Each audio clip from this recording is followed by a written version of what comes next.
All right, let's jump right into this explainer.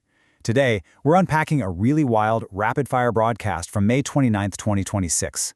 This was a seriously dense program that covered everything from intense domestic political races and staggering allegations of fraud to massive shifts in global alliances and even the declassification of unidentified anomalous phenomena. Our goal here is to take all those explosive claims, pull out the key information, and lay it out clearly so you can see exactly how the broadcast presented its narrative. To help make sense of this massive information dump, we've broken the claims down into 5 distinct themes. We'll look at the 2026 political landscape, a high-stakes Iran deal, some wild fraud and waste allegations, aerospace and UAPs, and finally, culture and national pride. Starting us off with Section 1, the 2026 political landscape, focusing on key domestic and election updates. Right out of the gate, the broadcast came out swinging against the Democratic Party, taking specific aim at Jill Biden's new book. The host framed the book as this retroactive attempt to excuse Joe Biden's past debate performance, basically selling it as a one-off medical anomaly rather than a sign of cognitive decline. So why does this matter right now? Well, it sets a deeply combative tone for an election cycle that the broadcast clearly wants focused intensely on candidate fitness. Then, the show pivoted to the Los Angeles mayoral race, framing it as a total David versus Goliath showdown. On one side, you have Mayor Karen Bass and what the show dubbed the entrenched California political machine. On the other side, challenger Spencer Pratt, who the broadcast claims is currently running neck and neck in the polls. The commentators argued that political insiders are pulling out all the stops to prevent Pratt from exposing what they called homeless and fire money corruption. They're alleging there's this massive gravy train that the establishment is just absolutely desperate to protect. The broadcast also zeroed in on a huge cultural flashpoint in sports, centering around New York Giants quarterback Jackson Dart. So, Dart faced major backlash from pundits and even some of his own teammates after he introduced President Trump at a rally in New York. But the show actually praised him for flat-out refusing to apologize. They highlighted his defense, where he said his actions were out of deep respect for the presidency and emphasized that, hey, regardless of politics, he literally lays his body on the line for his teammates every single week. The show framed this unyielding stance as a massive win for conservative visibility in professional sports. Moving right along to Section 2, high-stakes Iran deal, global maneuvering, and the Situation Room. While domestic races are heating up, the focus abroad shifts to the parameters of a massive proposed nuclear agreement with Iran. According to the broadcast, the president laid out a very strict no-dust, no-deal paradigm to stop Iran from ever getting a nuclear weapon. Here's the exact sequence. Step 1. The Strait of Hormuz has to be opened immediately, with absolutely zero tolls. Step 2. Iran must completely remove and detonate every single mine left in the Gulf.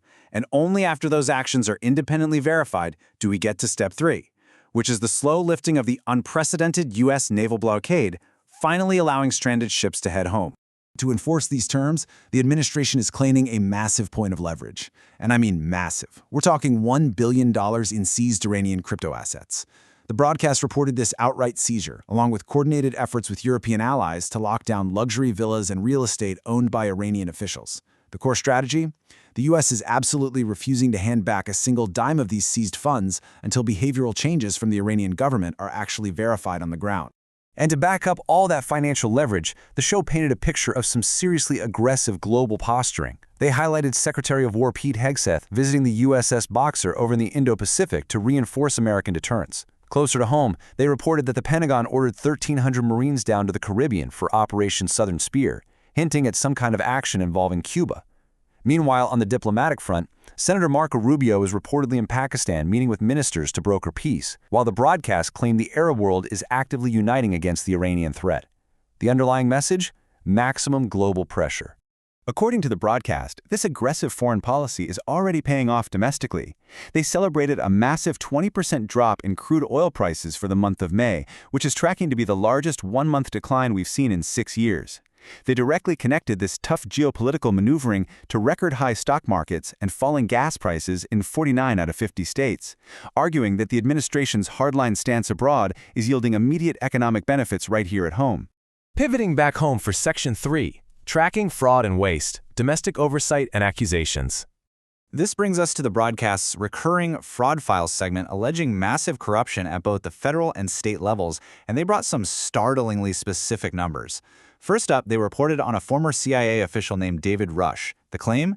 He's actually a high school dropout who faked his university degrees to infiltrate the agency and eventually got busted by the FBI with 300 stolen gold bars, luxury watches, and cash, all totaling about $42 million. Crazy, right? They also highlighted an alleged $21 million COVID Medicaid fraud scheme in Minnesota. And finally, they took aim at California Governor Gavin Newsom with a really surprising claim, asserting that $24 million in fire prevention cash wasn't actually spent on forestry but went toward Native American drum circles and fire rituals. Now things take a sci-fi turn in Section 4, Aerospace and UAP Disclosure, covering exploding rockets and unknown phenomena. First, they reported a major, explosive setback for commercial spaceflight and the Moon Base Initiative.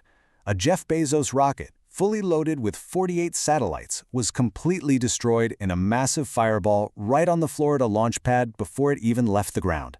Now, thankfully, there were no injuries reported, but the launch pad is entirely toast, and this is a huge deal because, as the broadcast noted, the destruction is going to cause significant delays for that highly anticipated lunar lander mission scheduled for later in the fall.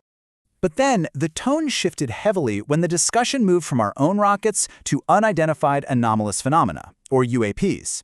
The broadcast featured some truly terrifying claims that unknown, non-man-made technologies are regularly hovering right over restricted nuclear facilities. According to the show's guests, these crafts are performing literally impossible maneuvers and have even activated and deactivated nuclear weapons in both the United States and Russia. The host made it very clear. If something can fly where we can't, move how we can't, and manipulate our nukes at will, we are looking at a massive national security crisis.